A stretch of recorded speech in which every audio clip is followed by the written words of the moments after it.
siang pemirsa Jogja, kembali lagi bersama saya Febrinita Chandra di Sarasehan Perbincangan Seputar Jogja. Pada siang hari ini kita akan membahas satu tema yang cukup unik atau cukup jarang juga di telinga kita. Kita akan membahas tentang keterlibatan MDMC dalam penanggulangan bencana. Nah, apa itu MDMC? Itu nanti akan dijelaskan oleh narasumber kita yang sudah datang siang hari ini, yaitu Bapak Indrayanto, selaku Koordinator Bidang Tanggap Darurat di MDMC. Selamat siang Bapak. Selamat siang. Ya, Bapak mungkin bisa perkenalan diri dulu, sudah berapa lama bergabung di MDMC ini mungkin? Baik, terima kasih Mbak Chandra. Saya Indrayanto dari Muhammadiyah Disaster Management Center atau MDMC. Tapi di kami di Muhammadiyah itu sebenarnya menyebutnya adalah Lembaga Penanggulangan Bencana Muhammadiyah. Di LPB atau MDMC itu berdiri sejak tahun 2010, tapi diinisiasi sejak tahun 2007 itu untuk respon kejadian pasca bencana tsunami di Aceh. Nah, setelah Muktamar Muhammadiyah tahun 2010 di Yogyakarta, maka lembaga ini dibentuk khusus untuk membantu pimpinan Muhammadiyah dalam bidang penanggulangan bencana. Gitu ya Pak, jadi sudah muncul idenya untuk membentuk MDMC ini sejak 2007, jadi sudah 10 tahun lalu gitu ya, tapi baru berbadan hukum resmi di 2010. Lalu Bapak Indrayanto sendiri bergabung sudah dari awal diidekan 2007 ini atau 2010 itu? Saya bergabung SK keterlibatan di tahun 2010, jadi ketika 2010 didirikan kita sudah mulai bergabung dan mulai mengembangkan sistem penanggulangan bencana di Muhammadiyah yang dulunya hanya respon tentang kesehatan, karena dulu MDMC di bawah majelisnya rumah sakit ya, yang membidangi rumah sakit, jadi hanya teman-teman medis saja yang bergerak. Tapi setelah 2010 MDMC mulai mengembangkan diri, jadi tidak hanya sekedar kesehatan tapi juga di bidang yang lainnya. Termasuk kita membagi dalam beberapa bidang. Yang pertama adalah bidang tanggap darurat, di mana di situ semua unit respon kita siapkan, baik kesehatan, mau SAR, mau hunian, mau logistik dan seterusnya. Selanjutnya kita juga mempunyai bidang pengurangan risiko bencana. Ya, dua bidang inilah yang menjadi andalan kami di 2010 dan baru berikutnya di 2015-2020 inilah 2 kali periode berarti saya. Sudah 2 kali periode gitu ya Pak. Jadi karena sudah berkembang tidak hanya di medis saja, namanya juga sebenarnya sudah tidak MDMC ngoten nggih. Disebutnya apa tadi Pak? Lembaga Penanggulangan Bencana Muhammadiyah. Jadi tapi masih tidak masalah nggih disebut MDMC gitu, karena sudah masyarakat sudah taunya MDMC ngoten nggih. Karena sudah terlanjur MDMC. Iya, sudah terlanjur terkenalnya MDMC. Mungkin sudah dijelaskan MDMC tadi Muhammadiyah Disaster Medic Center. Mungkin masih ada yang bertanya-tanya, apa sih sebenarnya MDMC ini, bergerak di bidang apa saja? Tadi sudah dijelaskan juga, tapi mungkin bisa diperdalam Bapak penjelasannya, bidang apa saja yang digeluti oleh MDMC ini atau kegiatan apa saja yang dilakukan dalam penanggulangan bencananya sendiri Bapak? Baik, ketika itu berhubungan langsung dengan masyarakat, kita ada 2 bidang yang dominan, yaitu satu tanggap darurat dan rehab rekon. Itu ketika terjadi bencana, tim tersebutlah yang langsung diturunkan. Nah, yang kedua adalah pengurangan risiko bencana dan kesiapsiagaan. Ini memberikan penguatan kepada masyarakat, salah satunya adalah dengan, kalau di pemerintah namanya desa tangguh, kalau di kami namanya jamaah tangguh. Kalau di pemerintah namanya sekolah aman, di MDMC itu namanya madrasah aman. Sebenarnya sama, hanya beda namanya saja ngoten ya Pak. Jadi sebenarnya sama kegiatannya juga dengan badan-badan penanggulangan bencana seperti BPBD itu sama nggih Pak sebenarnya? Iya, kegiatannya. Sama. Jadi memang kita bermitra dengan BPBD maupun BNPB. Jadi kita tidak akan terlepas dari lembaga tersebut, karena memang leading sektornya ya ada di BPBD atau BNPB. Jadi kita harus selalu berkoordinasi, bekerja bersama dengan BPBD maupun BNPB.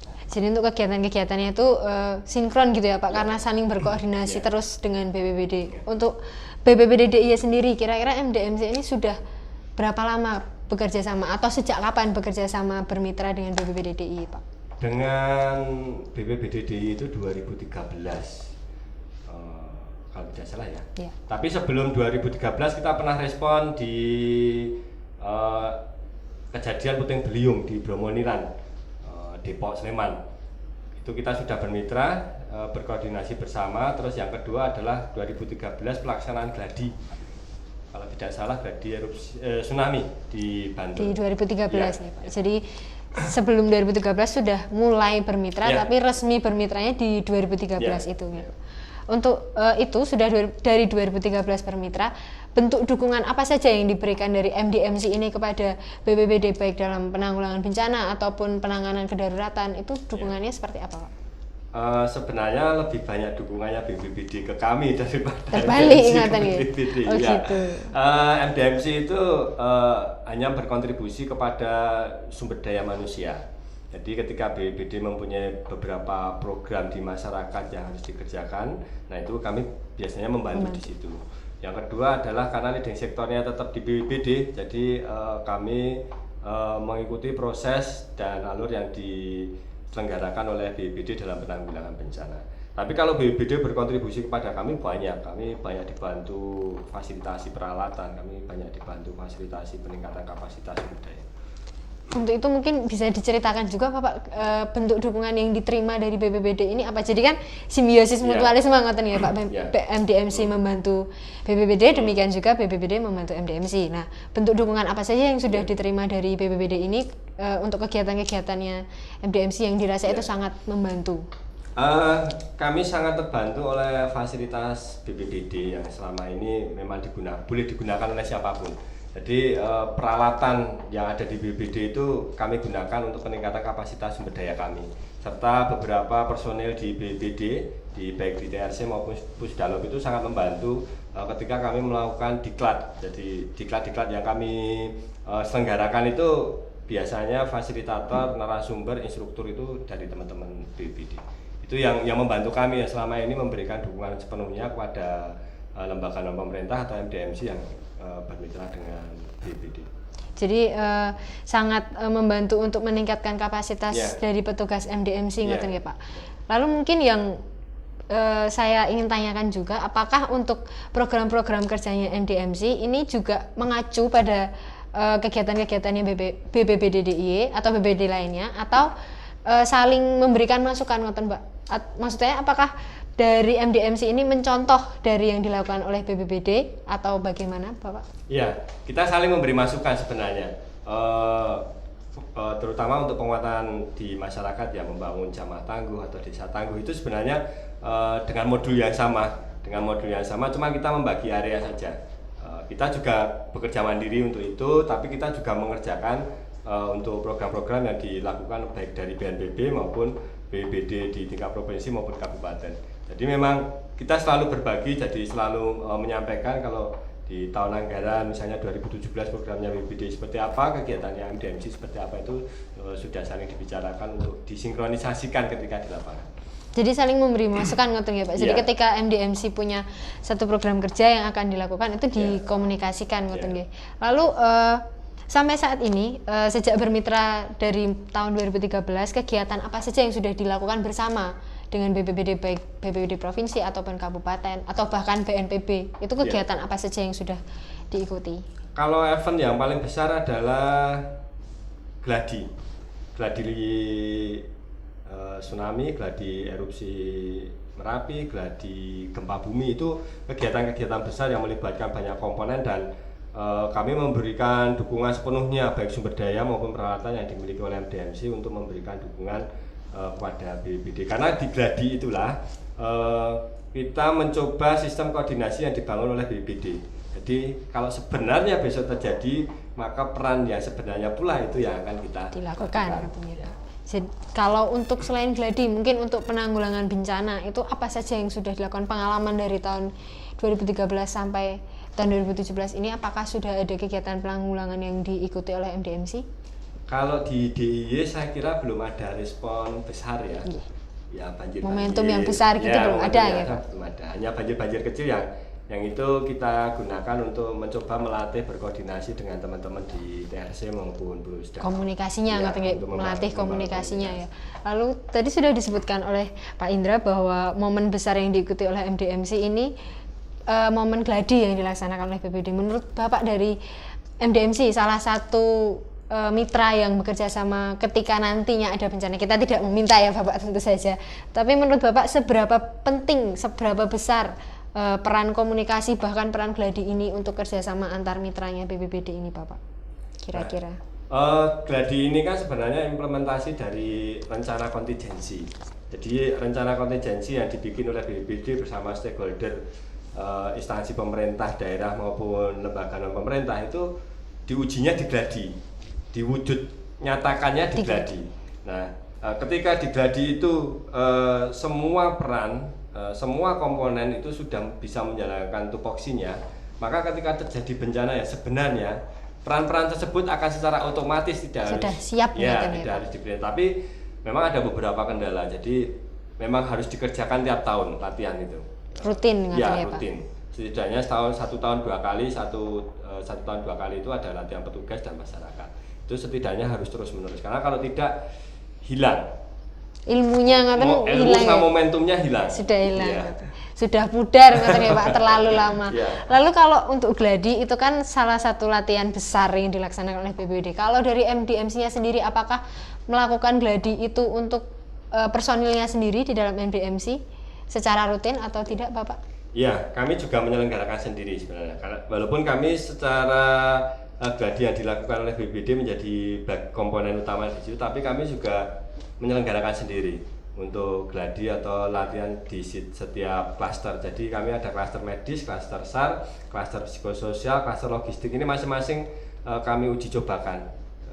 Nanti tergantung dari momentumnya, mau ngambil gempa, mau tema ngambil, apa ya, ya Pak, ya. tema bencana yang Ya. diambil.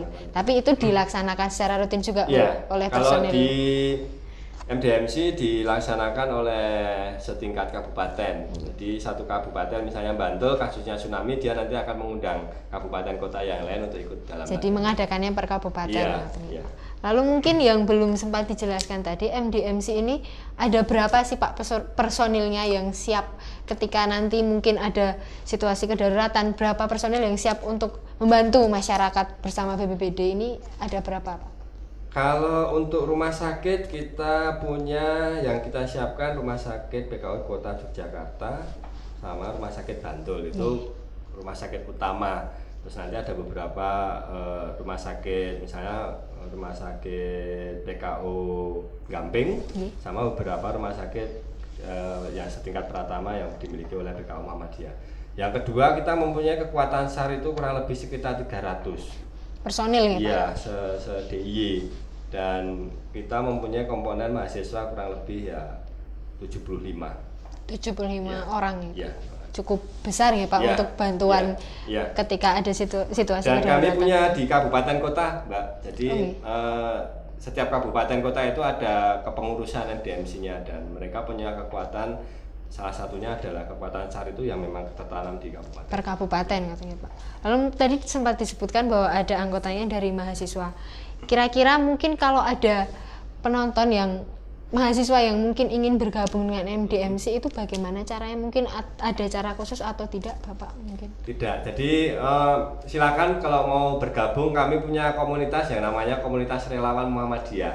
Sebelum bergabung menjadi satu bagian, apakah dia nanti akan SAR, membantu medis ataupun bentuk yang lainnya, silakan bergabung di Komunitas Relawan Muhammadiyah dan disitulah semua pelatihan akan diselenggarakan, diagendakan dan tidak ada kewajiban khusus. Tidak ada kewajiban khusus. Tidak dikhususkan harus punya kemampuan A, B, C ngoten ya Pak. Harus, karena besok disitulah kemampuannya itu akan dilatih, diberikan. Jadi sama seperti relawan ya Pak. Ya, jadi asal mau dulu iya, bergabung betul. saja nanti dilatih oleh Ya. MDMC ini Ya. ngoten nggih. Kami terbuka selama ini kami punya 2 base camp di DIY, yang satu di Jalan Gedong Kuning, itu kantor pimpinan wilayah Muhammadiyah daerah istimewa Yogyakarta. Yang kedua, kami punya yang namanya Cafe Baselog. Cafe Baselog itu tempat berkumpulnya relawan sebenarnya di daerah depan Pasar Telo Karakajen. Jadi mungkin kalau untuk teman-teman penonton, teman-teman mahasiswa yang mau bergabung bisa datang ke basecamp yang sudah disebutkan tadi untuk bergabung saja, nanti keterampilannya akan dilatih bersama-sama ngoten nggih Pak. Lalu mungkin yang bisa kita perdalam lagi untuk kegiatan yang dari MDMC lakukan sendiri maksudnya tidak dengan kerjasama BPBD. Misal tadi kan dengan BPBD melaksanakan gladi dan lain sebagainya, mungkin untuk yang seperti sekolah bencana itu dilakukan di mana saja dan apa saja yang dilakukan, mungkin untuk madrasah bencana dan lain-lain tadi Bapak.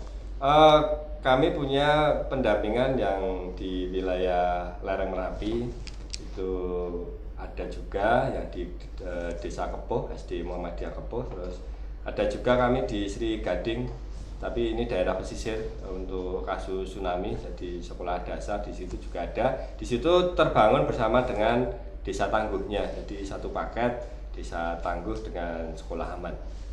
Desa Tangguh yang dari BPBD atau yang dari MDMC? Dari MDMC yang sudah membentuk Sekolah Tangguh itu ya Pak. Lalu untuk apa saja yang dilatihkan atau disampaikan ke masyarakat lewat madrasah Tangguh itu tadi Bapak? Yang pertama kita mencoba untuk memberikan pemahaman kalau di sekolah kepada guru dan siswa, terutama guru untuk pemahaman tentang penanggulangan bencana. Nah itu sangat penting sekali. Yang kedua, membuat rencana kontingensi sekolah itu sendiri ya. Yang ketiga, kita menambahkan struktur atau memperkuat bangunan yang dimiliki oleh sekolah. Kalau untuk masyarakat atau desa, kita membuatkan rencana kontingensi desa dan memberikan penguatan kapasitas bagi masyarakat atau petugas yang ada di desa. Jadi sama ya, sekali lagi ditegaskan bahwa sebenarnya sama saja dengan yang dilakukan BPBD, tapi intinya itu saling membantu, jadi jangkauannya itu lebih luas ke masyarakat. Lalu untuk kerjasama dengan BPBD itu menurut Bapak harapannya apa ke depannya untuk kerjasamanya dengan BPBD? Mungkin bisa diceritakan dulu komunikasi selama ini seperti apa yang dirasakan dengan BPBD, apakah sudah sangat baik, sudah simbiosis mutualismenya itu sangat terasa atau bagaimana?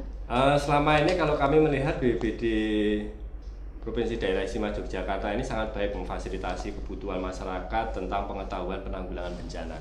Itu sangat baik sekali. Kalau harapannya kami sebenarnya hanya ingin itu ditingkatkan, lebih meningkatkan juga sistem koordinasi yang dibangun antar lembaga maupun SKPD yang ada di pemerintah, karena itu menjadi bagian yang sangat penting untuk memberikan dukungan pada penguatan kapasitas di tingkat masyarakat.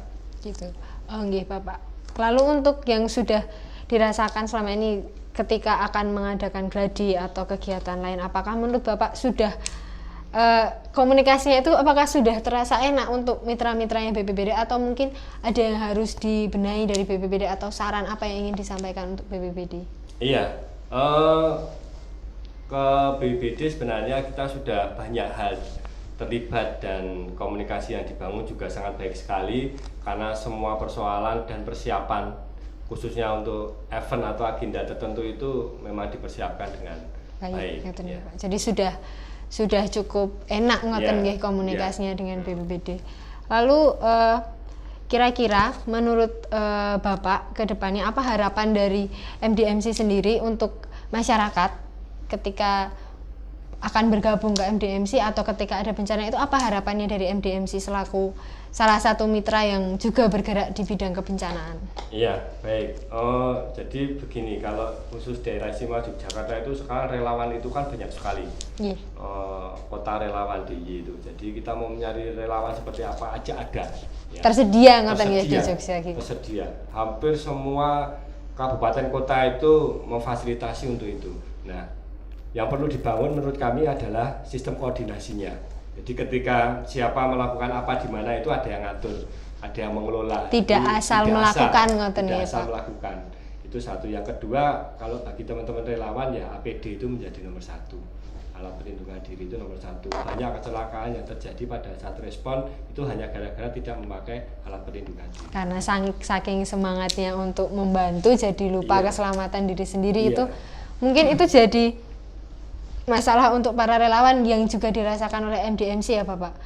Ya betul, jadi memang banyak juga hal yang kita masih kurang adalah memberikan bekal peralatan kepada teman-teman yang ada di lapangan atau teman-teman relawan. Ini hal yang masih sangat kurang. Nah, inilah mungkin peran pemerintah nanti bisa memberikan dukungan kepada kelompok-kelompok relawan atau instansi seperti kami di MDMC untuk memfasilitasi tentang hal tersebut. Jadi ketika akan digunakan itu ada ngoten ya Pak. Jadi Iya. selama ini mungkin kan selama ini tadi sudah disampaikan belum ada momen bencana yang besar ya. Kita tidak minta ya Bapak, tapi tidak ada momen bencana yang besar yang sudah diikuti oleh MDMC. Lalu ketika melakukan momen penanggulangan bencana yang kecil itu membutuhkan alat, itu difasilitasi juga oleh BPBD atau mencari sendiri atau bagaimana? Kalau kami biasanya mempersiapkan diri, kami sudah ada beberapa peralatan dan ketika memberikan dukungan pada kegiatan bersama dengan BPBD itu, BPBD juga menyediakan peralatan itu. Jadi kalau BPBD ada alat, nggak ada sumber daya, kami siapkan sumber daya. Jadi ketika dibutuhkan itu juga sudah difasilitasi oleh BPBD ngoten ya Pak. Lalu mungkin yang tadi sempat diucapkan dan saya mungkin sedikit penasaran terkait untuk APD dari para relawan, apakah dari MDMC sendiri pernah mengalami sesuatu hal yang krusial atau tidak menyenangkan terkait dengan ketidaklengkapan APD yang dimiliki, atau dari relawan MDMC berpengalaman dengan ketidakadaannya APD atau bagaimana Pak? Kalau di kami sudah ada aturannya Mbak, jadi yang tidak mempunyai APD ketika melakukan respon khusus tidak diizinkan.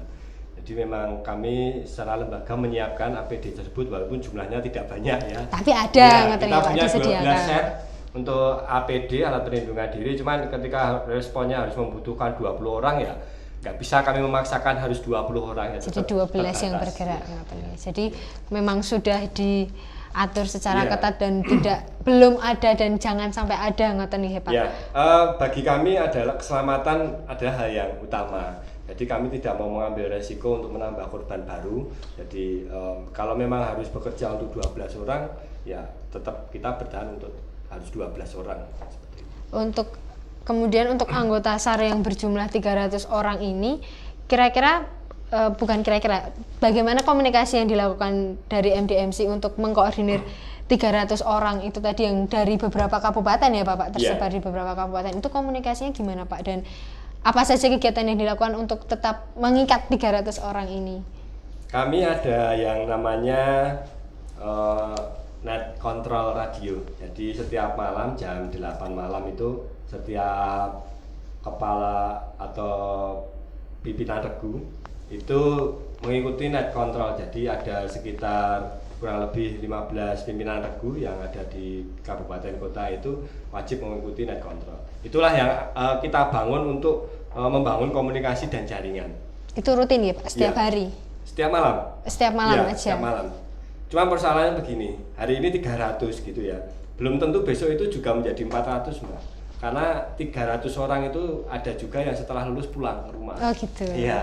Kadang tahun besok menjadi sekitar 200 orang. Nah ini semakin sedikit. Makanya setiap tahun kami melakukan perekrutan dan peningkatan kapasitas. Jadi ada terus orangnya, ada terus. Walaupun nanti secara berkala mereka juga akan berkurang dengan sendirinya. Tapi secara berkala pula pendidikan dan pelatihan setelah perekrutan itu juga kita lakukan secara terus-menerus. Untuk perekrutannya itu sistematikanya seperti apa Pak? Apa yang harus dilakukan masyarakat yang mau bergabung dalam SAR MDMC itu apa yang dilakukan? Ya, kalau itu ada batasan ya. Kalau yang itu ada batasan di usia 25 tahun ya maksimal, dan kami memberikan juga tes kesehatan. Jadi kalau memang ada riwayat kesehatan yang kurang baik maka kami tidak bisa mengikut sertakan, dan tentunya juga dengan mengisi beberapa kesanggupan terkait dengan registrasi yang kita sudah tentukan. Jadi berbeda dengan relawan yang dari teman-teman mahasiswa katanya Pak, ada syarat khususnya ya? Iya, karena di SAR itu ada keahlian khusus yang harus mereka tempuh proses pelatihannya. Jadi ketika kami membangun pelatihan dasar ada 7 hari, itu harus mereka mau 7 hari, kalau nggak sampai 7 hari berarti mereka tidak lulus ngoten ya Pak. Untuk perekrutannya itu apakah rutin dilakukan setiap tahunnya atau setahun 2 kali? Untuk tahun ini 1 tahun sekali. 1 tahun sekali. Satu periode ini 1 tahun sekali. Untuk periode yang sebelumnya juga 1 tahun sekali. Periode sebelumnya tidak, periode sebelumnya itu 2 tahun. 2 tahun sekali. Jadi berbeda-beda juga ya Pak, tergantung dari jumlah relawan yang ada saat ini ngoten ya. Sama tergantung motivasi pengurusnya juga. Jadi semangat untuk membuat perekrutan gitu ya Pak, karena cukup melelahkan juga, tidak bisa dipungkiri Yeah. juga ngoten nggih. Jadi mungkin untuk masyarakat yang mau bergabung di SAR MDMC mungkin bisa memenuhi dulu syarat-syarat yang sudah disampaikan tadi ya Pak. Yeah. Tapi hanya itu ya Pak syaratnya, tidak Yeah. ada syarat khusus lainnya yang penting Syarat yang mutlak hanya umur. hanya umur aja. Maksimal nggih Ya, 25. maksimal kita nggak bisa yang sudah terlalu sepuh kan. Maksimal 25 saja, yang 26 udah nggak bisa ngaten ya.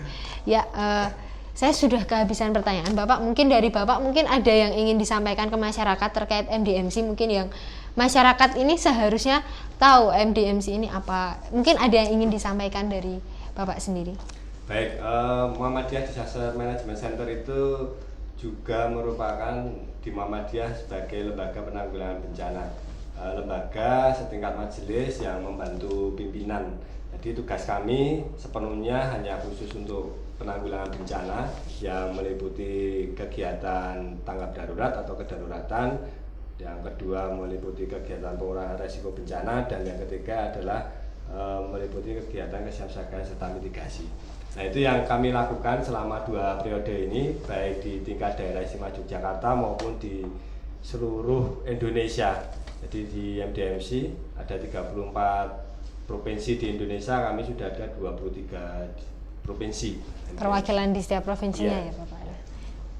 Jadi mungkin saya rangkumkan lagi atas perbincangan tadi dengan Bapak Indrayanto bahwa MDMC sudah ada di 23 provinsi, dan sebenarnya MDMC ini sama dengan BPBD, hanya MDMC ini bentukan dari Muhammadiyah ngoten ya Pak. Tapi tugasnya sama, untuk penanggulangan bencana, memberikan pendidikan bencana ke masyarakat itu sama. Kemudian untuk penonton teman-teman mahasiswa yang mau bergabung sebagai relawan bisa datang ke basecamp yang sudah disebutkan tadi di depan Pasar Telo ya Di Bapak. depan Pasar Telo ada namanya Beslok kalau Beslok. kami menyebutnya. Kalau di kantor Muhammadiyah ada di Jalan Gedong Kuning, Gedung Kuning, Selatan Dagadu, Selatan Dagadu di kantor pimpinan wilayah. bisa datang ke sana atau ke depan Pasar Telo, itu bisa langsung bergabung. Untuk masyarakat yang mau bergabung di SAR di MDMC cukup umurnya maksimal 25, nanti selebihnya bisa mengikuti pelatihan, mendaftar dan mengikuti pelatihan jika dibuka perekrutan, karena tidak setiap tahun dibuka perekrutan gitu ya Pak. Ya, itu saja dari kami, dari saya Febrinita Chandra dan dari Bapak Indrayanto dari MDMC. Terima kasih untuk sudah bersama kami membahas tentang keterlibatan MDMC dalam penanggulangan bencana. Sekian dari saya, salam tangguh, siap untuk selamat.